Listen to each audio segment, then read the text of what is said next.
Let me tell you something that's really important. Everything in our lives is scheduled. You might be thinking, that's not true. There are things I do here and there that aren't scheduled. But let me take you through the step process and you'll realize that everything in our lives is scheduled in one way or another. I'll show you here.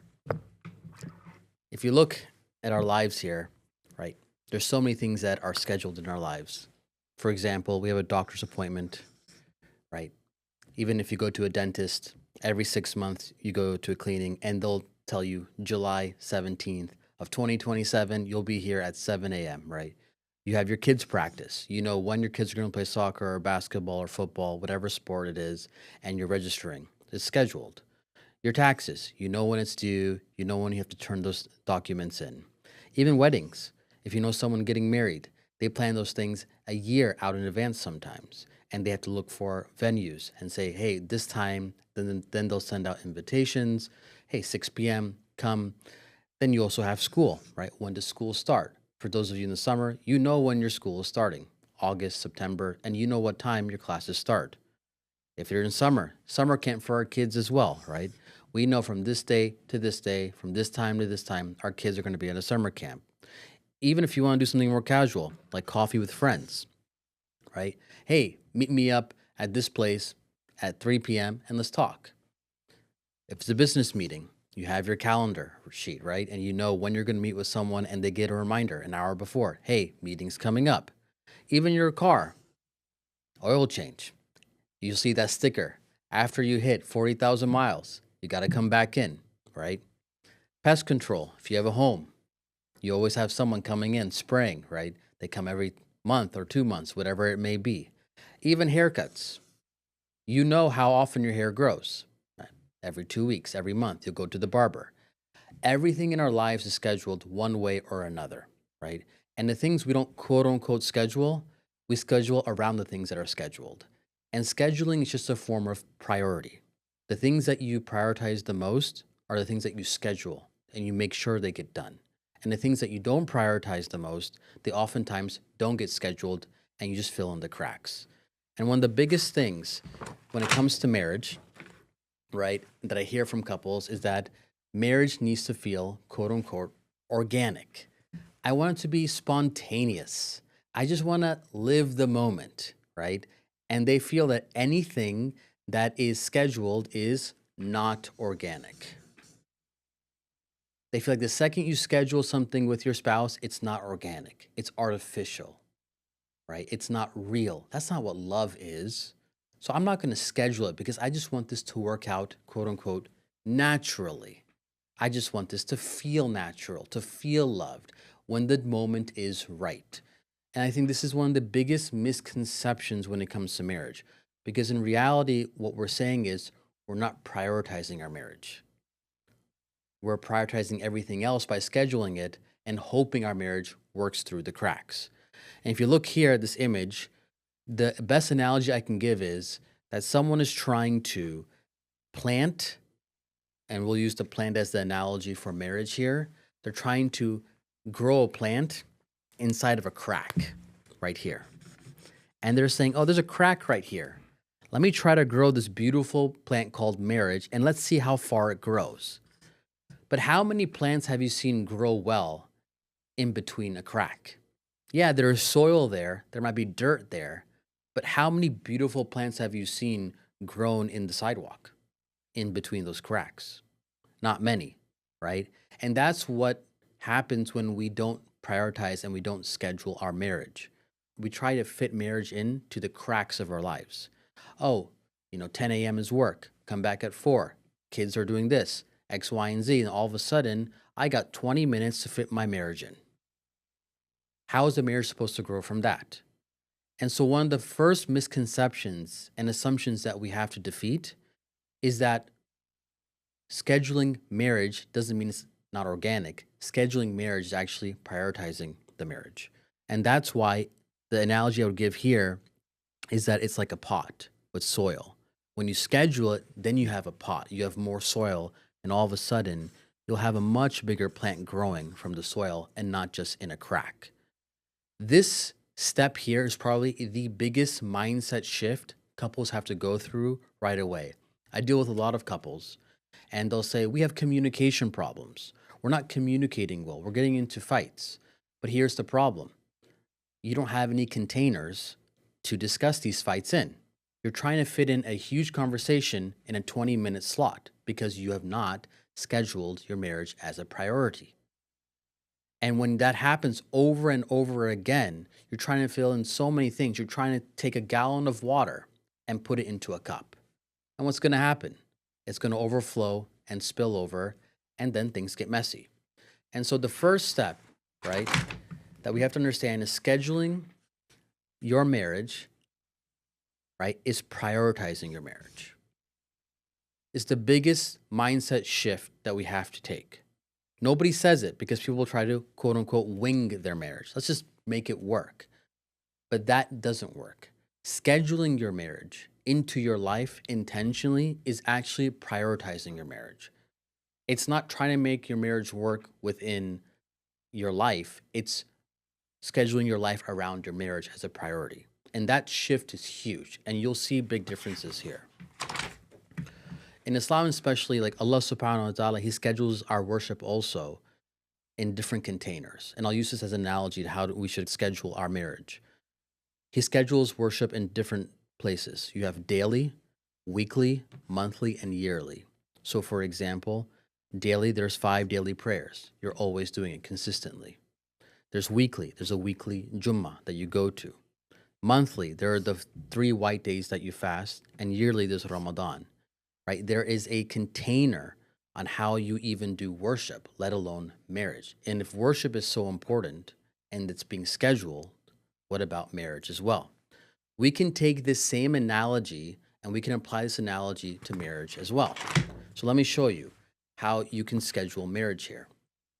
One of the most beautiful ways you can schedule marriage is this same container method, where you have a daily container, a weekly container, a monthly container, and then a quarterly or yearly container. And this is really important to focus on here, right? A daily container is really important. And the purpose of a daily container, right? And what do is you do a 10-minute check-in. A 10-minute check-in right here. And what is a check-in? It's really important. It's how are you doing today? What was your day like? And what's the purpose of this check-in? It's connection. You have a daily connection. You have a daily connection, making sure that you've connected with your spouse. It doesn't have to be something huge, right? You're just checking in, making sure you're connected. You're making sure you don't go to bed without first knowing, how's my spouse doing? First and foremost, right? Just 5 minutes, 10 minutes of serious intention, and that's it. So that container is important. Why? Because you're continuously checking the state of your spouse. One of the first things I do in couple sessions is I ask this very simple question. What are 3 emotions you're coming in with today? If I'm dealing with a couple, right, and I have this agenda in my mind, like I want to talk about this today, but one couple says, I feel devastated. I have to address that feeling first. I can't bring in whatever I had scheduled. The same thing with your spouse. You might want to talk about the bills. You might want to talk about, hey, the World Cup. You might want to talk about family stuff. And all of a sudden, you check in and you say, and your spouse says, I had the worst day today. Guess what? We have to do that check in. Because if you don't check in there, it's going to spill over somewhere else. The daily check ins are so important. And I do this with spouses where I say, make sure you do your daily container. They come the next week and they say, we got into a fight. The first thing I'll say is, did you do your daily check-ins? They'll say, no, we didn't get time. I said, no, you didn't prioritize it. It's a big difference. I said, how many minutes did you spend on TikTok scrolling? 45 hour? Where was the 10-minute check-in then? Right? It was a lack of priority. And if there are daily check-ins, arguments go away, actually. A lot of arguments go away. Preventative medicine is the best kind of medicine. People say, hey, how do I fix the argument? The best way is to avoid it. The best way is to prevent it. How do you prevent it? Doing daily check-ins. The second important container that we have is a weekly container, right? And what's really important is, and we all know this term, but a date night. I have a couple who hasn't missed a date night in 28 years. In 28 years, every week they make sure they have a date night. Even if they're in different countries, they'll make sure they get on Zoom and they're spending time together.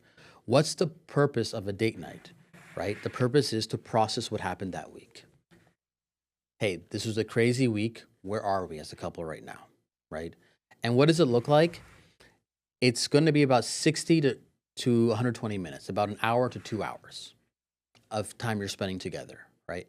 And this is very important. A date night is not something where you're spending time with other people necessarily. It's not that you got invited to your friend's house and you hung out with them for 3 hours. That's not a date night. A date night is something that is intentional. That's just between you two. That's not the norm. That, hey, we're going to go here and we're going to process what happened during the week. And by the way, you see down here, the daily is about 10 to 15 minutes. You can break this down in different ways, right? Time. A daily check-in is 10 to 15 minutes. A weekly check-in is 60 to 120 minutes. And what's so beautiful about a container, and I'll say this is really important. Couples say, how do we, manage fights? How do we navigate fights? One of the ways to navigate fights is to put it in specific containers. So let's say something comes up. It's big. And you know you're supposed to meet on a Friday night. So what you say is, hey, instead of talking about it now, you can schedule it and say, let's put that in this container. And let's use this container to talk about that thing. When you're able to do that, you then realize I can put it into this container. I can put it into this container. I can put it into this, or I can put it into this. Because you have prioritized your marriage in different containers to hold different things. This is so important for so many reasons. And then you can just say, hey, next week we're doing this. Next month we're doing this. Let's put it into that container. And if you organize how to put things in different containers, you and your spouse will communicate 10 times better. We go to the next container, a monthly container, right? What's a monthly container? It's something, it looks like a weekend getaway, for example. And I'm not saying you have to travel. If you're local, there's so many local things to do, right? That you can explore. A lot of people are local and they have no idea what's in their own city. You can explore what's in the city. And the purpose of this is to enjoy. Like we're enjoying each other's presence. We're making sure we have that time at least once a month. And this should be about 3 hours to about 2 days. It can range. You can have a 5 hour get out, go over the day, Saturday, and spend 5 hours together. Or if you want to go on a weekend getaway and spend the whole weekend somewhere, you can do that. But this has to be done on a monthly basis. I deal with a lot of people in different professions. A lot of people, for example, are in the medical field, right? And it's very chaotic. And they're like, I can't get time. Well, they can't get time because they have not scheduled their weekends. Which weekend are you free and which weekend are you going to use to say, hey, that's our container for our marriage? And then you have your quarterly and you have your yearly container as well, right? Now, quarterly could be every 3 months, 4 months, or every half year or every year. But this is really important. Why? Because this is where you go on a vacation, right? You vacate. Literally means you vacate. You vacate that environment. And what's the purpose of this? It's to realign. Are we on the same page? Do we still have the same shared vision? Where was this year? And a lot of times people do that during New Year's, right? What are my 2026, 2027 goals moving forward? We talk about that. If you actually think about it, people say, I want to lose weight. I want to do this. But how often do we talk about what are our marital goals as a couple? Yes, individually, people talk about it all the time. But what about as a couple? And so we need a time every year to realign and say, hey, these are our shared values. Are we on track with this? You need time to do that. Otherwise, you will lose your vision and you will lose your North Star. Every couple needs a North Star. What is their vision? And this should take about 1 to 2 weeks. You should have a week off, maybe 3 to 5 days where you get out. It could be during Thanksgiving. It can be during Christmas break. It could be during whatever it may be, winter break. But here's the point, right? And I want to be very careful. I deal with couples and they say, oh, we went to my cousin's wedding and we spend a week there. That's not focusing on your marriage. That's just you as a couple getting married and you went somewhere. This is something intentional that you say, we plan this around our marriage and there is intention behind it. And we're trying to find our North Star and our shared vision. This is very, very important. And when you have this container, and by the way, this container in our 12-week program, for example, it takes about 3 months to develop this container because there's a lot of adjusting. But when you have this container made, now all of a sudden communication, organization, how we work together as a couple becomes 10 times easier. If worship is also scheduled, then what about our marriage? Probably the most important relationship in our life. There was a funny TikTok that I saw, and a dad was talking to his son, and the son asked the dad, and he said, um, the son asked the dad, "Hey, would you sacrifice your life for me? If someone shot at me, would you jump and take the bullet for me?" And dad said, "Of course, I sacrifice my life for you." Said, "Okay." Then he said, "Who would you pick, me or mom? Who's more important?" He said, "Your mom every day." He said, "You just told me you would sacrifice your life for me. What do you mean you pick mom over me?" He said, "Well, you're going to grow up, right? And you're going to leave the house and you're going to find your own family, right? And who's going to be there with me? It's your mom." And one of the most important relationship that we find in our lives is actually our spouse. Why? Because your kin, your children, they're your blood. They're going to be your blood forever. But your spouse, they can go from your best friend, the one who you shared your entire life with one day, and the next week, all of a sudden, they're a stranger. That relationship is so important because you have to continuously water it like a plant. But you can't water the plant if it's always trying to fit in the cracks. You have to create that container, that soil for it to grow in. And if you can do this, then this will be a huge step moving forward for your marriages. But you have to schedule your marriage because scheduling your marriage is prioritizing your marriage, just like you prioritize other things in your life. And I think this will be beneficial for you and also for me as well as a reminder. And I'll see you in the next video.